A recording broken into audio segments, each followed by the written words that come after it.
So say you've created a player and now you want to get them into the roster. You don't know how to do it. I've managed to figure it out. It is relatively simple when you kind of think about it, but just so you know, if you're kind of struggling, you want to create a player through here. So for instance, just to show you that we've got one, we've got S.Reeves. He's just a generic added player.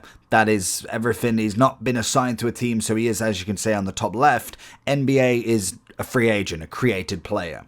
So what you want to do from there is obviously the view roster is going to be the standard, so you can't really change that, but you can create a roster.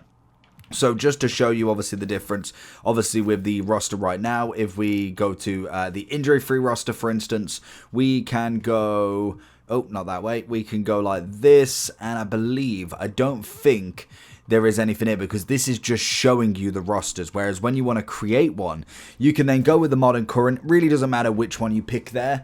If we then go to the injury free, it works with the official as well, but we can then change the teams, and if you keep going LB, depending on who you've chosen, you should then get to past all of the teams. You should have all players, free agents, and then created players. So what you can do from here is obviously add him wherever you can. So you can obviously copy him to a team, copy him to the free agency. So for instance, if I wanted to copy him to a team and I want to put him on, I want to put him with James. So I'm going to go into the LA.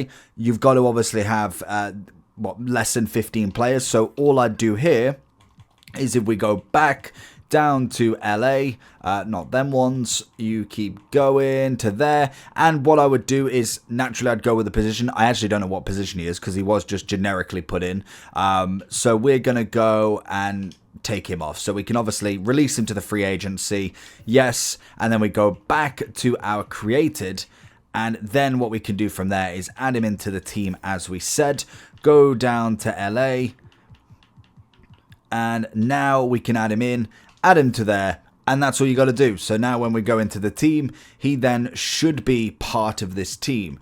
When it comes to actually trying to play him, so he should be under 75, and as you can see, he's there.